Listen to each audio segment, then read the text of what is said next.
मिलेगी? जब तुम्हारे जीवन में सतगुरु आएगा। विहंगम चाल क्या होती है अच्छे से समझ लो। असल में अध्यात्म में 4 प्रकार की चालें होती हैं। पहली चाल चींटी की, दूसरी चाल मकड़ी की, तीसरी चाल मछली की, चौथी चाल पक्षी की। अब इन्हीं 4 चालों में सारा संसार, जितने भी गुरु लोग बैठे हैं, ये इन्हीं 4 चालों में खेल रहे हैं।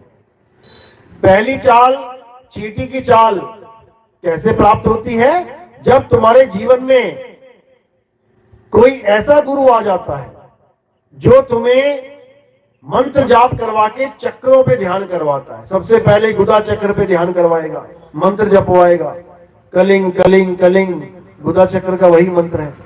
फिर ऊपर लेके आएगा, फिर ब्रह्मा जी का मंत्र जपवाएगा, फिर ऊपर लेके आएगा, फिर विष्णु जी का मंत्र जपवाएगा और ऊपर लेके आएगा शंकर जी का मंत्र। या करते करते पूरा जन्म निकल जाएगा।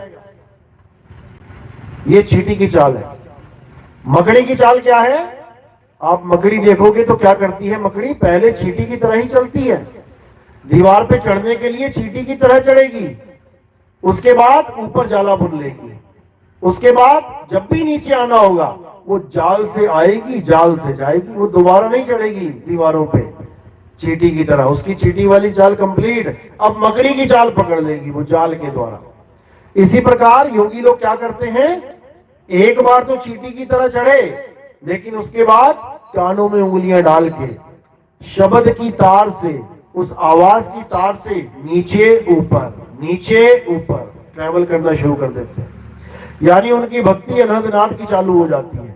अब वो शब्द की धुन पकड़ के रूहानी मन में सफर करते हैं। वो भी नकली चाल है, वो भी अधूरी चाल है। अब तीसरी चाल क्या है? मछली की चाल। अब ये मछली की चाल क्या है? जैसे आप मछली देखेंगे तो पानी में कैसे चलेगी? अगर पानी पूरब से पश्चिम जा रहा है तो मछली कैसे जाएगी? पश्चिम से पूरब की तरफ। ये मछली की उल्टी चाल होती है। अब मछली की चाल का मतलब क्या है? जो गुरु आपको श्वासों की चाल के साथ जोड़ देते हैं, यानी श्वास जा रही है, श्वास आ रही है, इसी में तुम्हें मछली की चाल के साथ फिट कर देते हैं। यानी श्वास नीचे जा रही है, सूरत ऊपर जा रही है। इसी को सोहंग सोहंग कहते हैं। इसी के अजपा जाप से सूरत श्वासों को लेके उल्टा चलने लग जाती है। पहले नीचे जा रही है, अब ऊपर जाने लग जाएगी। लेकिन कोई सोचे कि इससे मुक्ति हो जाएगी, कभी नहीं हो सकती। कबीर साहब इसका प्रमाण दे रहे हैं। कह रहे जो जन होंगे जौहरी, रतन लेंगे बिलगाए, और सोहंग सोहंग जपी मुआ, मिथ्या जन्म गवाए। कह रहे जो जन होंगे जौहरी, जौहरी मतलब जो हीरे की परख करेंगे। हीरा यानी वस्तु। जो वस्तु की परख करेंगे वो कभी मात नहीं खाएंगे। वो पहचान जाएंगे कि ये असली है, ये नकली है। कैसे पहचानेंगे? जब हीरे के ऊपर घन मारेंगे। हीरे की परख कैसे होती है? उसके ऊपर घन मारा जाता है, हथौड़ा मारा जाता है। और नकली है तो क्रैक हो जाएगा, असली है तो बिल्कुल भी फर्क नहीं पड़ेगा, सब सह जाएगा। तो जो जन होंगे जौहरी, रतन लेंगे बिलगाए, और सोहंग सोहंग जपी मुआ, मिथ्या जन्म गवाए। अब सोहंग क्या है यह समझना पड़ेगा। सोहंग 2 प्रकार के हैं। एक है मंत्र और एक है वस्तु। मंत्र जपने में आता है और वस्तु अनुभव में आती है। तो सोहंग सोहंग, अगर मंत्र जप रहे हो आप तो समझ लेना वस्तु से बहुत दूर हो। अभी तो केवल मंत्र मिला है और सारी उम्र सोहंग सोहंग करते कहते मिथ्या जन्म गवाया। ये जीवन बर्बाद कर लिया तुमने। और करना क्या था? करना था सोहंग को प्राप्त, पहचानना था उसको, सोहंग ही हो जाना था। कैसे होंगे? कहते श्वासा की कर सिमरनी, और कर अजपा का, और परम तत्व का ध्यान धर, सोहंग आपे आप। इसमें बहुत भेद छुपा हुआ है। कह रहे श्वासा की कर सिमरनी, यानी हाथों वाली सिमरनी लकड़ी वाली छोड़ दे, श्वासों वाली सिमरनी पकड़। लगातार चल रही है सांस, सोते हुए भी चल रही है। इसका मतलब ये नहीं कि श्वासों में नाम जपना है, ऐसा बिल्कुल नहीं है। क्योंकि जिस दिन पानी में गिर गए तुम, उस दिन नाम जप के दिखाना। एक भी सोहम का जाप नहीं कर सकते तुम पानी में बैठ के। 1 मिनट के लिए तुम्हें बैठा दिया जाए ना पानी में, और जब तुम पानी से बाहर आओगे तुमसे पूछे कितनी बार परमात्मा का नाम लिया, एक बार भी नहीं ले पाओगे। जैसे ही नाक से सोहम किया, पानी अंदर गया, वहीं पे खलबली मच जाएगी। यानी जितनी देर पानी में रहोगे, एक बार भी परमात्मा का नाम नहीं ले पाओगे। लेकिन अगर वस्तु का ज्ञान है, यानी सोहम वस्तु का ज्ञान है, तो पानी छोड़ो, तुम्हें कहीं भी बैठा दिया जाए तो तुम सूरत के माध्यम से अपने शब्द का ध्यान कर सकते हो। क्योंकि तुम ही सोहम हो, जो तू सो हम, यानी जो तत्व परमात्मा है वही तत्व आत्मा है। ये तत्व ज्ञान है, इसमें भेद नहीं है। कुएं में से बाल्टी भर के लेके आए, जो पानी कुएं में है वही बाल्टी में है। तत्व ज्ञान एक है, जो तू सो हम। अब इस तत्व ज्ञान को प्राप्त करने के लिए सोहम सोहम जपना नहीं पड़ता है। जपने वालों को क्या बोला? ओ हम सोहम में थे ध्रुव प्रहलादा, ओ हम सोहम वाद विवादा। कहते वाद विवाद है, सोहंग सोहंग जपोगे चक्कर में पड़ जाओगे। क्योंकि ये मंत्र सोहंग है और वो वस्तु सोहंग है, वस्तु को जानना है। तो कह रहे हैं कि 4 प्रकार के गुरु तुम्हारे जीवन में आएंगे। एक अजपा जाप दे देगा, एक जाप दे देगा, एक अनहद नाद से जोड़ देगा। ये तीनों प्रकार के गुरु तुम्हारा कल्याण नहीं कर सकते। गुरु तो हैं, ज्ञान तो देंगे, लेकिन कल्याण नहीं होगा। अब कल्याण कैसे होगा?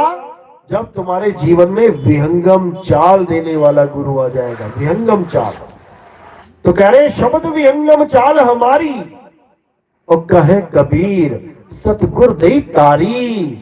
खुले कपाट शब्द झनकारी, और पिंड अंड के पार सो देश हमारा है। कर नैनो दीदार महल में प्यारा है। कबीर साहब समझा रहे हैं कि जब हमारा कोई हंस आएगा तुम्हारे पास और दीक्षा देगा, तब तुम्हें समझ में आएगा विहंगम चाल क्या होती है। ये तीनों चालों को त्याग के मेरा हंस विहंगम चाल को पकड़ेगा, और विहंगम चाल के द्वारा डायरेक्ट सीधे धुरधाम को पहुंचेगा, रुकेगा नहीं। जैसे एक पक्षी अगर आसमान की तरफ इशारा करा और इशारे की तरफ उड़ गया पक्षी, तो रुकेगा नहीं कहीं, वो सीधे आसमान में पहुंचेगा, डायरेक्ट, नॉन स्टॉप। तो इसी प्रकार कबीर साहब की भक्ति है। कबीर साहब की भक्ति इन जाप की नहीं है कि नाम जपना पड़ेगा। आज सारे कबीरपंथी मंत्र देते हैं जपने वाला, ये कबीरपंथी नहीं है भाई। ये काल भगवान के 12 पंथों में से एक है, जिसके लिए कबीर साहब ने कहा था कि मेरा नाम लेके ये काल भगवान 12 पंथ चलाएगा, जीवों को भरमाएगा, लेकिन जो मेरा हंस होगा वो निबेड़ा कर लेगा। वो अक्षर और नी अक्षर का निबेड़ा कर लेगा। वो इनके 52 जाल में नहीं फंसेगा, इनके 52 जाल के नाम छोड़ देगा, त्याग देगा, और 52 अक्षर छोड़ के नी अक्षर को प्राप्त करेगा। मेरा हंस ऐसा होगा। तो साहिब ने बोला भी है कि 52 के जंजाल में फंस गया ये संसार, और सिमरन 52 का करे कैसे लागे पार।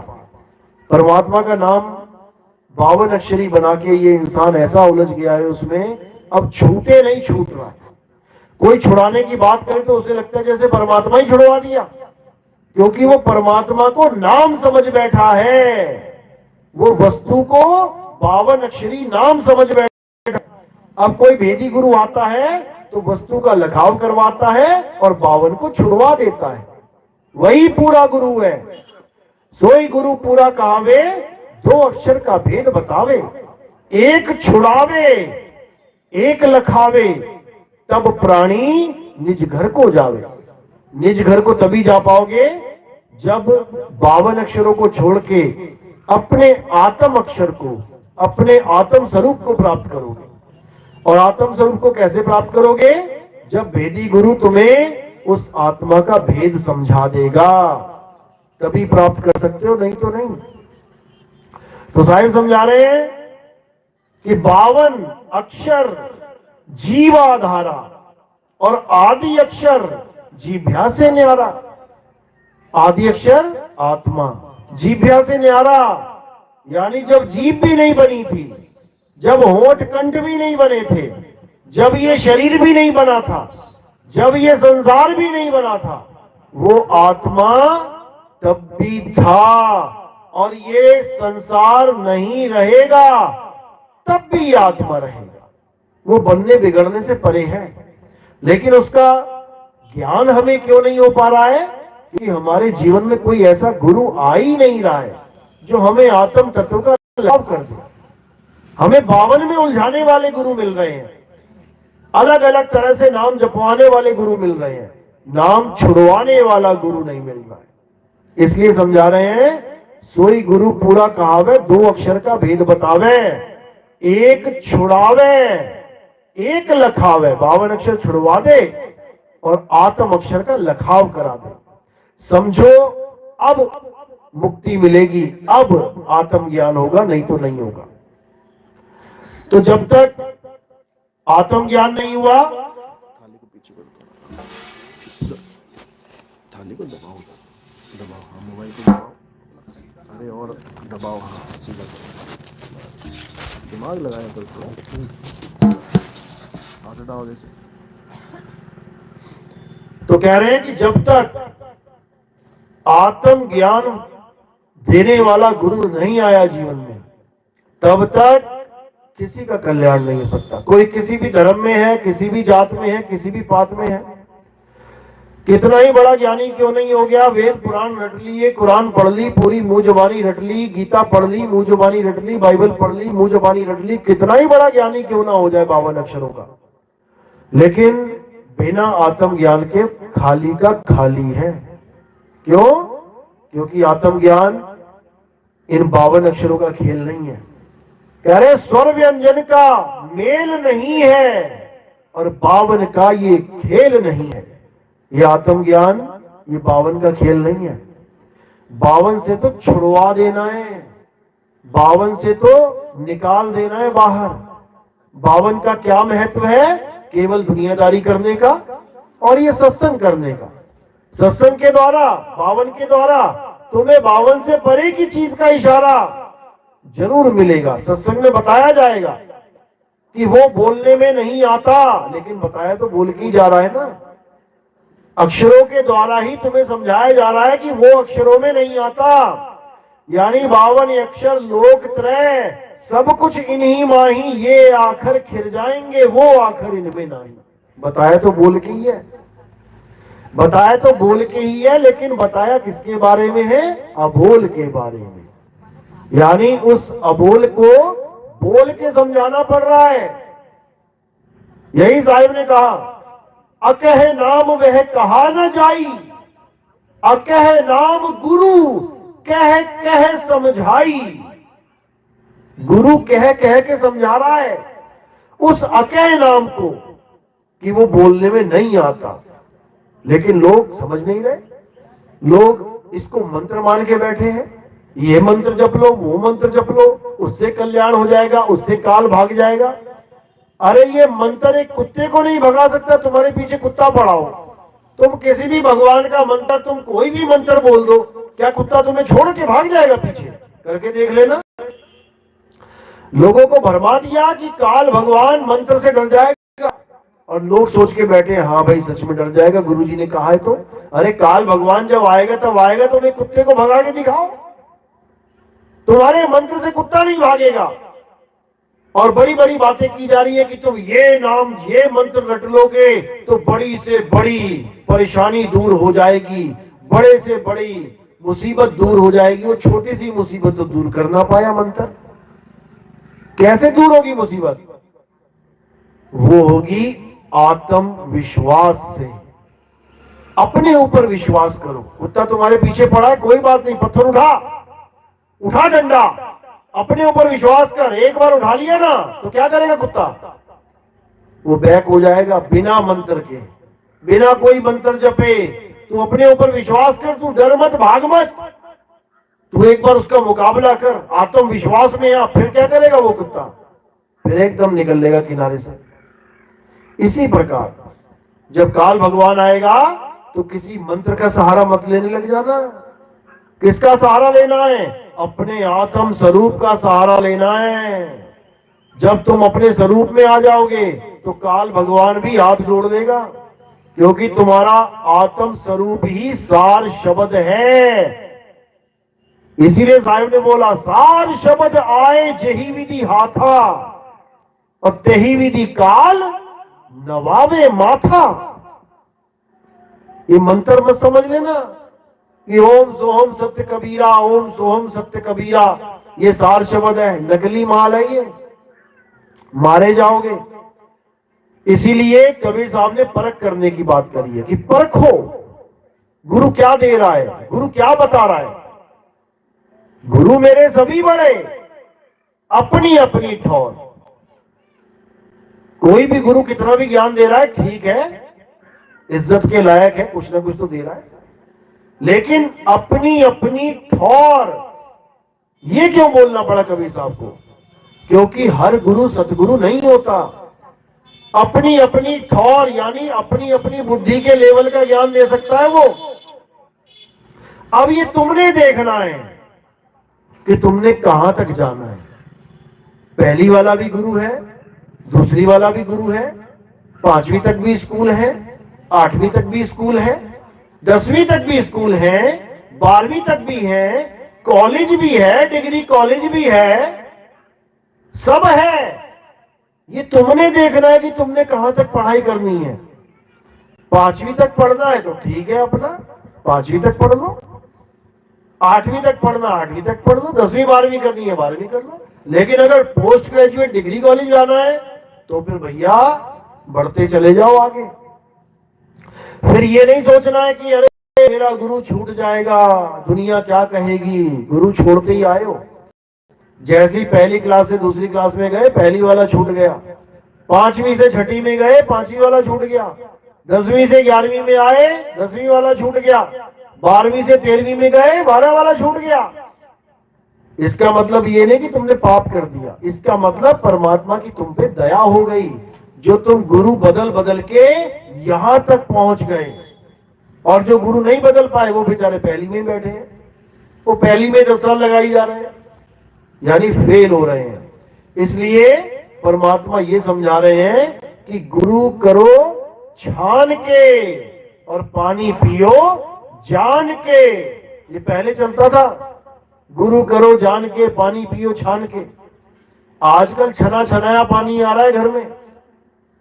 किसी के घर में अंडे आ रहे हैं मेंढक के पानी में, या कचड़ा आ रहा है, या कोई छोटा मोटा जीव जंतु आ रहा है, नहीं आ रहा, क्योंकि छन के आ रहा है पानी सारा। अब जानने की देरी है, आरओ का है या बिना आरओ का है, मिनरल वाटर है या डिस्टिल वाटर है, कौन सा वाटर है, ये जानने की जरूरत है। देख के नहीं पता कर पाओगे। लेकिन गुरु का ज्ञान छान के, छानबीन करो। कहां तक की बात है ये? कौन सा ज्ञान दिया जा रहा है ये? कहीं सतलोक, अलग लोक, अगम लोक, अनामी लोक वाला गुरु तो नहीं मिल गया? यहां से लेके जाएगा सतलोक में, सतलोक से लेके जाएगा अलग लोक में, फिर अलग लोक से आगामी लोक, अनाम लोक तक लेके जाएगा। ये सब नकली माल है, ये सब माया का जाल है। कबीर साहब समझा रहे हैं। ये सारी वाणी करनैनो दीदार में आप देखोगे सब लिखी हुई है। इस काया का सारा खेल समझा रखा है कबीर साहब ने। आदि माया की सारी चतुराई बता रखी है कि कैसे कैसे इसने स्वर्ग, महास्वर्ग, शिवलोक, ब्रह्मलोक, कैसे बड़े बड़े लोक इस माया ने बना डाले हैं। ये मृत्यु लोक भी माया का ही है। ये सारा जगत एक माया है, माया रूपी संसार है। ये परमात्मा का लोक नहीं है। परमात्मा का लोक वो है जहां पर कोई बदलाव नहीं होता। माया का लोक वो है जो पल पल बदलता है। सुबह से दोपहर, दोपहर से शाम, शाम से रात देखो हो रही है। सूरज चल रहा है, चांद चल रहा है, हवा चल रही है, सब कुछ चल रहा है। ये अचल लोक नहीं है। साहब ने कहा काया भेद किया निर्वारा और ये सब रचना पिंड मंजारा। अरे माया अवगति जाल पसारा, सो कारीगर भारा है। बड़ी भारी कारीगर है भाई ये। बड़े बड़े लोग बना दिए इसने, बड़े बड़े साहूकार बना के उसमें फिट कर दिए, उसके बाद फिर 84 भुगता दिया। बड़े बड़े लोग बनाए, उन लोगों में हमें तुम्हें राजा बना के बैठा दिया। हम सोच रहे हम राजा बन गए, उसके बाद फिर भिखारी बना के 84 में डाल दिया। यहां तक कि आप देखोगे इंद्र गजेंद्र नरेंद्र पता नहीं क्या क्या बना डाले, उसके बाद उनसे गलत काम करवा के उनको फिर श्राप दिलवा के फिर भुगतान करवा दिया। इतनी खतरनाक माया है ये। तो कबीर साहब समझा रहे हैं कि अब इस माया के चक्कर में नहीं पड़ना है, कोई राजा महाराजा बनने की जरूरत नहीं है। भगत बनो, भगत बनो, भक्ति करो, निकलो यहां से। कौन सा राजा कौन सा महाराजा? अरे यहां बड़े बड़े राजाओं को श्राप मिल गए, देवताओं के राजा को नहीं बख्शा गया। गौतम ऋषि की पत्नी के पास गया ना, पता है ना, इंद्र गया था गौतम ऋषि का रूप धारण करके। गौतम ऋषि सुबह सुबह जाते थे नहाने, तो चंद्रमा भी साथ आ गया इंद्र के। तो सुबह सुबह मुर्गा बोलता है, वो रात में ही बोलने लग गया। गौतम ऋषि को लगा कि सुबह हो गई है, वो चले गए गंगा के किनारे नहाने। पीछे से इंद्र आ गया उसके घर में गौतम ऋषि बन के। तो नदी ने, गंगा नदी ने बोला कि गौतम ऋषि तू रात में क्यों आ गया, वापस जा, छल हो गया तेरे साथ। अब वापस गया, जब देखा तो इंद्र भागा वहां से, गौतम ऋषि का रूप धारण करा हुआ था। वो पहचान गया कि ये तो देवताओं का राजा इंद्र है। तो अपनी पत्नी के पास गया, बोला ये क्या कर रहा है यहाँ पे? कह रही सब मुझे तो पता ही नहीं, मुझे तो लगा आप हो, आप जल्दी आ गए। तो कहते जिस पत्नी को यही नहीं पता लगा कि वो उसका पति है या गैर पराया मर्द है, तेरी इंद्रियां काम नहीं कर रही थी। इतनी इंद्रियां दे रखी है भगवान ने, आंख दे रखी है देखने को, नाक दे रखी सूंघने को, चमड़ा दे रखा है पहचान करने को, ये इंद्रियां काम नहीं कर रही। जा अब तू बिना इंद्रियों के पत्थर हो जा। ये श्राप मिला उसको, उसको पत्थर का श्राप दे दिया। और इंद्र को क्या श्राप दिया वो नहीं बताता कोई भी। इंद्र को ये श्राप दिया था कि जिस चीज के लिए तू यहां पे आया है वो तेरे पूरी काया में वही लग जाए। तो पूरी काया में इंद्र के भगी भग लग गया, वो बेचारा मुंह छुपाता फिरे। तो जब ये श्राप दिया तो उसकी पत्नी गिड़गिड़ाने लगी कि स्वामी ये श्राप खत्म कब होगा, ये तो बता दो, मैं पत्थर से दोबारा इंसान कब बनूंगी। तो उन्होंने क्या बोला कि सतयुग चल रहा है, इसके बाद द्वापर युग आएगा, इसके बाद त्रेता युग आएगा, तब राम जी आएंगे। और राम जी जब तुझे पैर से इस पत्थर को छुएंगे तब तुम दोबारा से इंसान बन जाओगे। तब वो रोने लगी कि महाराज 2 युग, इतना बड़ा अपराध 2 युग तक मुझे इंतजार करना पड़ेगा, थोड़ा अपराध क्षमा करो, इस मुसीबत को कम करो। तब उन्होंने क्या बोला, ठीक है द्वापर युग त्रेता से बाद में आएगा, पहले त्रेता ले आते हैं, कोई बात नहीं। यानी जैसे 1 के बाद 2, 2 के बाद 3 आता है, तो सत्य यानी 1, क्योंकि सत्य तो एक ही है। सत्य के बाद यानी 1 के बाद आता है द्वा, द्वा यानी द्वापर, उसके बाद त्रे, त्रे यानी त्रेता। तो आना तो ऐसे चाहिए था सत्ययुग द्वापर त्रेता, लेकिन उसकी पत्नी की वजह से क्या हो गया, त्रेता बाद में आया, त्रेता पहले आया, द्वापर बाद में आ गया, युग ही पलट दिया। तो जब राम जी आए तब उन्होंने पत्थर को पैर लगाया, तब वो फिर से एक इंसान बनी। ये माया का खेल है इतना जबरदस्त। यानी बड़े बड़े राजाओं को भी इस माया ने मिट्टी चखाई है, धूल मिट्टी। तो कबीर साहब यही समझा रहे हैं कि आदि माया कीनी चतुराई और झूठी बाजी पिंड दिखाई। कुछ लोगों को क्या दिखाती है माया, पिंड यानी शरीर। इस शरीर के अंदर भक्ति करते हैं लोग, त्रिकुटी पे ध्यान लगा लिया, श्वासों का जपा जाप करने लग गए, चक्रों पे ध्यान लगा लिया, तो अंदर झूठी बाजी दिखाने लग जाती है माया। कभी लाल रोशनी कर दी, कभी पीली रोशनी कर दी, कभी हरी हरी रोशनी दिखने लग गई, नीला प्रकाश दिखने लग गया, सैकड़ों सूरज चमक गए, हजारों लाखों करोड़ों सूरज चमका दिए, ये सब कहां? पिंड में। और आदमी क्या सोचता है, जीव क्या सोचता है? अरे रे रे रे, परमात्मा ही मिल गया, प्रकाश ही प्रकाश हो गया, बस यही प्रकाश परमात्मा है।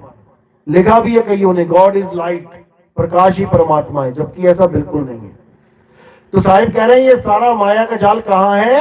ये काया के अंदर है। बड़े बड़े योगियों को, बड़े बड़े तपस्वियों को इसी माया ने उलझा दिया। क्यों उलझ गए?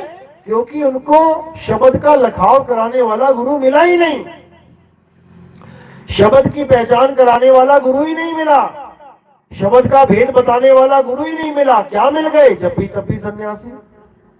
तो मंत्र जपवाने में लगा दिया, आंखें बंद करके घोर तपस्या चल रही है, या जप करोगे या तप करोगे, और क्या करोगे? अंदर जो कुछ मिला उसी को सत्य मान लिया। क्यों? क्यों? सत्य की पहचान ही नहीं है कि सत्य होता क्या है। प्रकाश मिला, प्रकाश को मान लिया। कोई अंदर 5 तत्वों की अनहद नाद सुनाई दी, उसको परमात्मा मान लिया। अंदर चक्र जागरण हो गए, उसको परमात्मा मान लिया। कोई गुरु जी का रूप आ गया, उसको परमात्मा मान लिया। जो मिल गया उसको परमात्मा मान लिया। आज कितने पंथ चल रहे हैं ऐसे, जो हजारों लोगों को बैठा देते हैं, कहते हैं अपनी अपनी आंखें बंद करो और देखो ध्यान से क्या दिखाई दे रहा है अंदर, कहते हैं उसी वक्त दर्शन करा देंगे।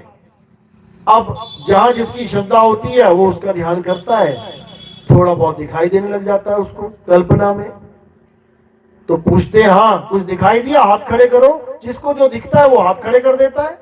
क्या दिखा? शंकर जी दिखे। क्या दिखा? शिवलिंग दिखा। क्या दिखा? राम जी दिखे। क्या दिखा? हनुमान। जिसकी जहां आस लगी है वो तो उसका नाम लेगा। यानी जो कुछ भी तुम्हें दिख रहा है तुम उसी को सत्य मान बैठे हो, जबकि ऐसा नहीं है। गुरु पहले ये समझाता है सत्य है क्या, तुझे जो मिलेगी वो वस्तु होती कैसी है, तभी तो परख करोगे कि मुझे सही चीज मिली कि गलत मिल गई। कोई भी चीज ढूंढनी होती है तो पहले उसकी जानकारी चाहिए होती है। किसी दोस्त का पर्स गिर गया, तुम देखोगे उसका मुंह, उसका चेहरा उतरा हुआ है, क्या हुआ भाई? मेरा पर्स गिर गया भाई। तुम क्या कहोगे? किस रंग का था? क्यों? क्योंकि पहले मुझे पहचान करनी पड़ेगी। चाबियां गिर गई, कितनी चाबियां थी? छल्ला कैसा था? अरे छल्ला बहुत मोटा था, उसमें फुटबॉल बना हुआ था। अब तुम्हारे दिमाग में फिट हो गया, हाँ अब छल्ला इसका वैसा है कि फुटबॉल है उसमें। अब तुम ढूंढते जाओगे, तुम्हें 50,000 चाबियां भी मिल गई बिना फुटबॉल के छल्ले की, तो तुम पहचान जाओगे कि ये इसका नहीं है, क्योंकि तुम्हें पहचान बता दी गई है। तो जब पहचान बताने वाला गुरु मिल जाएगा, उसके बाद जब तुम खोज चालू करोगे तो तुम खुद ही पारखी बन जाओगे कि अच्छा ये मुझे मिला है, लेकिन गुरु जी ने तो ये बोला नहीं, तो इसका मतलब माया है। अरे ये दिखाई दे गया मुझे, लेकिन गुरु जी ने तो मना किया था कि ये चीज नहीं देखनी है, इसका मतलब माया है। तुम्हें कुछ और सुनाई दे गया, तुमने कहा अरे गुरु जी ने तो ये आवाज मना की थी, ऐसी तो नहीं है वो, तो ये सब माया है। यानी तुम्हें पहले सत्य का लगाव कराया जाएगा। दूसरी दीक्षा में यही समझाया जाता है कि वो सत्य कहां है और कैसे मिलेगा, और मिलेगा तो उसकी पहचान क्या है। जब तुम्हारे पास पहचान हो गई, अब तुम कहीं भी जाओ, आजाद हो, जो वस्तु तुम्हें मिलेगी तुम वहीं परख कर सकते हो। लेकिन जीव बेचारा नादान, नहीं समझ पाते जो लोग, वो कुछ भी प्राप्त होने पे उसको सब कुछ मान लेते हैं। जो भी मिला उसी को सत्य मान लिया, बस यही दिक्कत है। ये दिक्कत सही हो जाए तो सारे पंथ ठीक हो जाएंगे। हर चेला गुरु से ये पूछने लग जाए गुरु जी सत्य क्या है, मुझे सत्य बता दो, सारे पंथ एक हो जाएंगे, क्योंकि सत्य एक है, तुम्हारा और हमारा अलग अलग नहीं है। कोई कहे कि हिंदुओं का सत्य अलग है, मुसलमानों का सत्य अलग है, ऐसा बिल्कुल नहीं है। सत्य सबका एक है, लेकिन उस एक सत्य को बताने वाला कोई एक आदमी नहीं मिल रहा है, सब अलग अलग अलग अलग बता रहे हैं। कोई कह रहा है ये मंत्र जपना है, कोई कह रहा वो मंत्र जपना है, कोई कह रहा है ऐसे ध्यान करना है, कोई कह रहा वैसे ध्यान करना है। कोई कह रहा है आंखें बंद करनी है, कोई कह रहा है कान बंद करने हैं, कोई कह रहा है श्वासों पे ध्यान लगाना है, कोई कह रहा है त्रिपुटी पे ध्यान लगाना है। ये सब अलग अलग रास्ते बताने वाले, इन्हीं की वजह से हम सब अलग अलग हो गए हैं। वरना परमात्मा एक, उसको मिलने का रास्ता एक, दूसरा कहां से आ गया। लेकिन ये गुरु ही एक नहीं हो पा रहे हैं, हर गुरु अपना अपना ज्ञान रख रहा है सामने, जबकि ज्ञान केवल एक ही है, और वो ज्ञान आत्म ज्ञान है। कबीर साहब कह रहे हैं, जल में मीन प्यासी मोहे देखत आवे हासी, आत्म ज्ञान बिना नर भटके। बता दिया उन्होंने कि किस चीज की कमी से नर भटक रहा है। कौन सा ज्ञान? आत्म ज्ञान। आत्म ज्ञान बिना नर भटके, कभी काबा कभी काशी। कभी काबा भटक रहा है, कभी काशी भटक रहा है, केवल आत्म ज्ञान की कमी की वजह से। ये कमी पूरी हो गई, बात बन गई। हिंदू है, हिंदू होके आत्म ज्ञान ले ले। मुसलमान है, मुसलमान होके आत्म ज्ञान ले ले। सिख है, सिख होके ज्ञान ले ले। ईसाई है, ईसाई होके आत्म ज्ञान ले ले। झगड़ा ही खत्म। जैसे पानी है, प्यास लगी है, हिंदू को प्यास लगी है, पानी पी ले। मुसलमान को प्यास लगी है, पानी पी ले। सिख को, ईसाई को प्यास लगी है, पानी पी ले। सबका मैटर एक ही है, प्यास। अगर बीमारी एक है तो दवाई भी एक ही है, और वो दवाई है पानी, ना कि पानी के नाम। हिंदू है तो पानी पानी जप ले, अंग्रेज है तो वाटर वाटर जप ले। प्यास बुझ जाएगी क्या? कभी नहीं बुझेगी। जपने से प्यास और बढ़ेगी, खत्म नहीं होगी। खत्म कब होगी? जब सारे नामों को छोड़ के वस्तु का ज्ञान प्राप्त करोगे, गड्ढा खोदना शुरू करोगे। गड्ढा खोदते जाओ, खोदते जाओ, खोदते जाओ, अंदर जाके तब पानी मिलेगा, उसको पियो।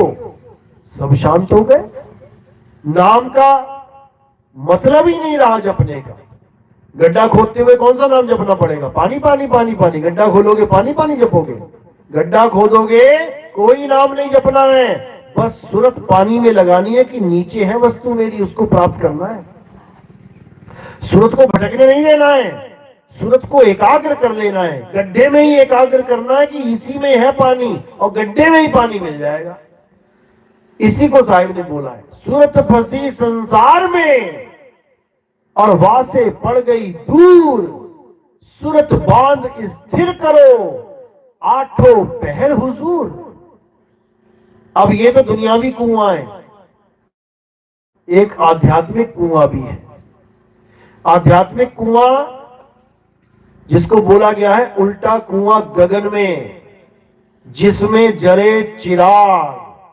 एक कुआं तो है जमीन में जिसमें मिलेगा पानी, और एक कुआं है गगन में, और वो उल्टा कुआं है जिसमें जले चिराग। चिराग यानी ज्ञान रूपी चिराग।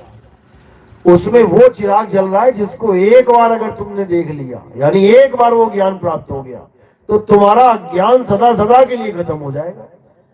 लेकिन उस कुएं को कोई जान ही नहीं पा रहा है, इसीलिए भटक रहे हैं। तो साहिब ने वाणी में भी बोला, अधर द्वीप तह गगन गुफा में है निज वस्तु सारा, और ज्योति स्वरूपी अलख निरंजन धरता ध्यान हमारा। साहिब ने इशारा बता दिया, अधर द्वीप गगन गुफा में। गगन गुफा यानी गुफा कैसी होती है? आप देखोगे छेद होता है, एक जमीन में छेद, गुफा हो गई। और कुआं कैसा होता है? कुआं भी वैसा ही होता है, छेद ही होता है। तो ये उसी कुएं की तरफ इशारा किया जा रहा है जो उल्टा कुआं है गगन में। उस उल्टे कुएं में क्या पड़ा है? उसमें सार वस्तु पड़ी है। अधर द्वीप तह गगन गुफा में है निज वस्तु सारा। जो तुम्हारी निज वस्तु है, जो तुम्हारा सार शब्द है, वो कहां है? अधर द्वीप गगन गुफा में है। उसका ठिकाना बता दिया कबीर साहब ने। लेकिन गुरुआ लोग क्या कर रहे हैं, ये तुम्हें सर शपथ देने के बहाने मंत्र पकड़ा देते हैं। मंत्र इसलिए पकड़ा देते हैं ताकि तुम काल के जाल में सदा उलझे रहो। क्यों? क्योंकि ये काल के ही दूत हैं। इनको काल भगवान ने ही भेजा है दुनिया को भ्रमित करने के लिए, इसलिए ये काल के जाल यानी 52 अक्षरों के जाल में ही फंसाते हैं। लेकिन कबीर साहब कहते हैं कि जो मेरा हंस होगा और 52 अक्षर को समझ लेगा, उसके बाद 52 में फंसेगा नहीं। तो साहिब समझा रहे हैं कि 52 अक्षर जोड़े आन, ये काल के दूत क्या करेंगे, ये 52 अक्षरों को जोड़ तोड़ के दुनिया भर के मंत्र बना के बैठ जाएंगे। ये सारे मंत्र किससे बन रहे हैं? 52 अक्षरों